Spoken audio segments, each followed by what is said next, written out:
Hello friends and welcome back to my channel Manjita's Little World আৰু আজি ধনতেৰছ হয় আৰু সকলোকে ধনতেৰছৰ বহুত শুভকামনা আৰু আজি মই আসলতে ভাবিছো যে ধনতেৰছ বুলি পূজা কৰো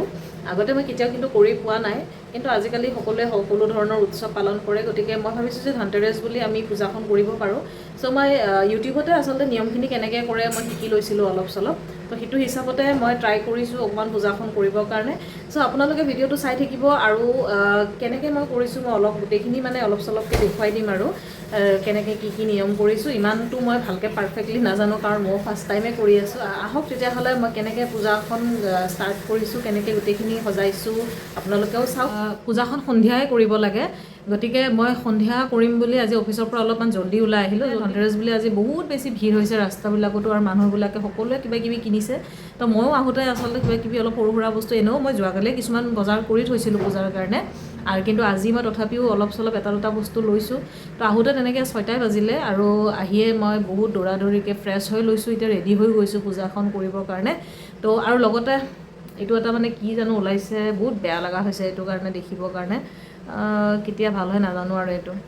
বাৰু ইগন'ৰ ইট আমি এতিয়া পূজাখন ষ্টাৰ্ট কৰোঁ গতিকে পূজাখন মই আৰম্ভ কৰিলোঁ প্ৰথমতে এখন পীৰা লৈ লৈছোঁ তাৰ ওপৰত এখন ৰঙা কাপোৰ পাৰি লৈছোঁ আৰু কুবেৰ মহাৰাজৰ ফটোখন মই নতুনকৈ লৈছোঁ লক্ষী আৰু গণেশৰ মূৰ্তি মোৰ আছিলে আৰু গোটেইখিনিৰ তলতে মই এনেকৈ চাউল অলপ অলপ দি লৈছোঁ আৰু এইটো হৈছে ধনৱন্তৰী দেৱী শুকান চুপাৰী এইটো লৈছোঁ সেইটো ধনৱন্তৰী দেৱী হিচাপে লৈছোঁ আৰু গোটেইখিনিতে মই অকণমান প্ৰথমতে গংগাজল ছটিয়াই ল'ব লাগে পবিত্ৰ কৰাৰ কাৰণে গংগাজলটো নাছিলে সেইকাৰণে মই আচলতে মোৰ ভীমাশংকৰৰ পৰা আনি থোৱা পানী আছিলে মই সেইটোকে ছটিয়াইছোঁ আৰু লগতে গোটেইখিনিতে মই এতিয়া তিলক কৰি লৈছোঁ আৰু এতিয়া মই এনেকুৱাকৈ হালধীয়া ৰঙা যোনটো সূতা থাকে সেই সূতাটো মানে কাপোৰ পিন্ধোৱাৰ নিচিনাকৈ দি ল'ব লাগে গোটেইখিনিতে আৰু চুপাৰীটোত মই সেইটো মেৰুৱাই দিছোঁ বাকীখিনিত মই এনেকৈ ডিঙিত মালা হিচাপত দিছোঁ আৰু এনেকৈ লক্ষীৰ যিহেতুকে হেৰি থাকে আপোনাৰ ধানৰ চেই দিব লাগে তো সেইটো দিছোঁ লগতে মই পাণ কেইখনমান দিছোঁ গোটেইকেইটাৰে আগতে আৰু পাণ যিহেতুকে লক্ষীৰো প্ৰিয় হয় আৰু ধনৱন্তৰী দেৱী আচলতে স্বাস্থ্যৰ দেৱী হয় তো স্বাস্থ্যৰ দেৱী হিচাপে ইয়াতে আপোনাৰ যি মেডিচিনেল হাৰ্বছ থাকে চব দিব পাৰে তো মই ইয়াতে শুকান হালধি এনেকৈ ইলাইচি লং দালচিনি এইখিনি দিছোঁ ইয়াৰ বাহিৰে আপোনালোকে আৰু বেলেগ বেলেগ বস্তু দিব পাৰে যেনে তুলসী যেনে নিমপাত নৰসিংহ এইবোৰো দিব পাৰে ঝাৰু মই নতুনকৈ কিনিছিলোঁ গতিকে ঝাৰুডাল থৈছোঁ থাল আৰু কলহটোও মই নতুনকৈ কিনিছিলোঁ লোটাটো সেইখিনিও দিছোঁ বাতিকেইটা নতুনকৈ লৈছিলোঁ এইখিনিও মই দিছোঁ আৰু যি নতুন বস্তু লৈছোঁ চবতে মই এনেকৈ ফুট লগাই দিছোঁ আৰু পাণকেইখনত মই এটা এটা বাতাচা মই দিছোঁ প্ৰসাদ হিচাপে আৰু এনেকৈ মই প্ৰসাদখিনি আগবঢ়ালোঁ আপেল দিছোঁ আৰু এইটো ধনিয়াটো কিন্তু একেবাৰে বহুত ইম্পৰ্টেণ্ট বস্তু হয় এইখন পূজাত গতিকে মই ধনিয়া দিছোঁ আৰু পিনে নকুল দানা আৰু বাতাচা আৰু অকণমান মিঠাই দিছোঁ আৰু চাকিটো ঘিৰ চাকি জ্বলাইছোঁ আৰু ঘিৰ চাকিত মই কেইটামান কৰ্পূৰ দি দিছোঁ ফুল দি দিছোঁ আৰু লগতে পইচা বা সোণৰ বস্তু যি থাকে সেইখিনি লগতে দি দিলে হ'ল অকণমান আৰতি কৰি দিছোঁ আৰু এনেকৈ ধূপ ধূনা জ্বলাই পিনে তো এনেকৈ মই পূজাখন মই কৰিলোঁ আৰু খুব ভাল লাগিল কৰি পিনে অকণমান জেগাই হৈছে অকণমান পীৰাখন আচলতে সৰু হ'ল চ' পূজা কৰা হৈ গ'ল ফাৰ্ষ্ট টাইম কৰিলোঁ ধনতেৰছ পূজা আৰু ভাল লাগিলে কৰি পিনে গতিকে এই ধৰণে মোৰ পূজাখন হৈ গ'ল আৰু বাহিৰতো মই চাকি দিছিলোঁ আজি পূজা বুলি আৰু লগতে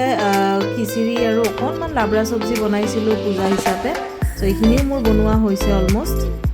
এয়া নেক্সট ডে হৈ গ'ল মৰ্ণিং আৰু পূজা স্থাপনাখন আচলতে গোটেই তিথিটো ৰাখিব লাগে কিন্তু মোৰ যিহেতুকে ৰাতিপুৱা অফিচ আছিলে সেইকাৰণে মই ৰাতিপুৱা টাইমতে স্থাপনাখন ভাঙি দিলোঁ এনেই 2টা বজালৈকে টাইম আছিলে